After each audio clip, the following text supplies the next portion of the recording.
स्वास्थ्य मंत्रालय ने कोरोना की 2 नई वैक्सीन और एक एंटीवायरल ड्रग के इमरजेंसी इस्तेमाल को मंजूरी दे दी है।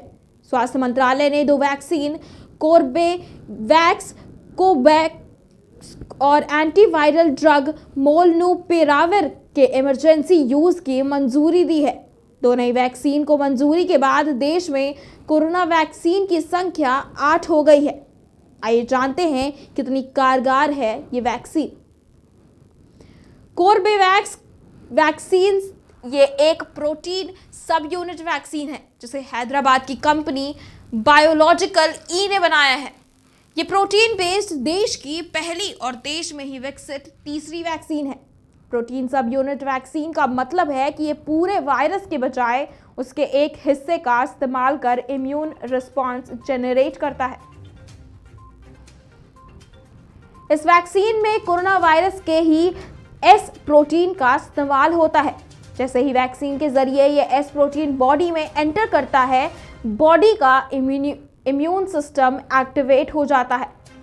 इस वैक्सीन को बायोलॉजिकल ई ने टेक्सास चिल्ड्रंस हॉस्पिटल के टीका विकास केंद्र के साथ मिलकर बनाया है। बायोलॉजिकल ई ने देश भर की 33 से ज्यादा साइट पर 3000 से ज्यादा लोगों पर वैक्सीन का ट्रायल किया है। ट्रायल के नतीजों में सामने आया है कि डेल्टा स्ट्रेन के खिलाफ सिम्प्टोमेटिक इन्फेक्शन रोकने में वैक्सीन 80% से ज़्यादा कारगर है। ये वैक्सीन 2 डोज में आएगी और 2 से 8 डिग्री सेल्सियस रेफ्रिजरेटेड तापमान पर स्टोर की जा सकेगी। अगर बात करें कोवोवैक्स वैक्सीन की तो इसे अमेरिकी कंपनी नोवावैक्स ने बनाया है। भारत में इसे serum institute of India Covax नाम से बना रही है। यह भी एक प्रोटीन सब यूनिट वैक्सीन ही है, लेकिन इसमें नैनोपॉलिटिकल टेक्नोलॉजी का इस्तेमाल किया गया है। इसमें वायरस के ऐसे स्पाइक प्रोटीन को बनाया जाता है जो आपको बीमार नहीं करते। बाद में इसे वायरस की तरह नैनोपॉलिटिकल के रूप में असेंबल कर लिया जाता है। 20 दिसंबर को WHO ने कोवोवैक्स को इमरजेंसी यूज की मंजूरी दी थी।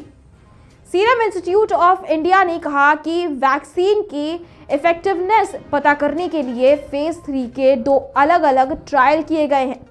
ब्रिटेन में किए गए ट्रायल में वैक्सीन कोरोना के ओरिजिनल स्ट्रेन पर 96.4% अल्फा पर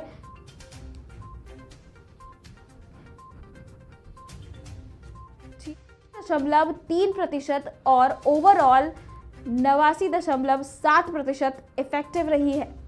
अमेरिका और मैक्सिको में किए गए ट्रायल में वैक्सीन की एफिकेसी 90.4% रही है। कोरोना से गंभीर और सामान्य लक्षणों को रोकने में वैक्सीन 100% कारगर रही है। बता दें कि मोलनुपिराविर वैक्सीन नहीं बल्कि एक ओरल ड्रग है। इसे फार्मा कंपनी मर्क और रिस्बेक ने मिलकर बनाया है। पहले इस दवा को सर्दी जुकाम के मरीजों के लिए बनाया गया था। फिलहाल कुछ मॉडिफिकेशन के साथ इसका इस्तेमाल कोरोना मरीजों पर भी किया जा रहा है। इसे कोरोना से संक्रमित 18 साल से ज्यादा उम्र के गंभीर मरीजों को दिया जाएगा। मोलनुपिराविर दवा वायरस के जेनेटिक कोड में गड़बड़ी कर उसकी फोटोकॉपी होने से रोकती है। ये गोलियों का एक कोर्स होगा। माना जा रहा है कि 800 mg की दवाओं को 5 दिन तक दिन में 2 बार दिया जाएगा।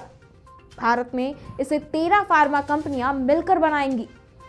उम्मीद है कि हफ्ते भर के अंदर ये उपलब्ध हो सकती है। फिलहाल अमेरिका और ब्रिटेन में इसका इस्तेमाल किया जा रहा है। ब्रिटेन ने 4 दिसंबर को इस दवा को मंजूरी दी थी। ब्रिटेन के स्वास्थ्य एजेंसियों ने कहा कि मरीजों पर यह सेफ और इफेक्टिव है। वहीं अमेरिका ने केवल 5 दिन तक ही इसके डोज देने का फैसला लिया है। भारत में केवल उन्हीं मरीजों को मोलनुपिराविर दी जाएगी जिनका ऑक्सीजन लेवल 93% से ज्यादा है और जिन्हें गंभीर लक्षण होने का खतरा है।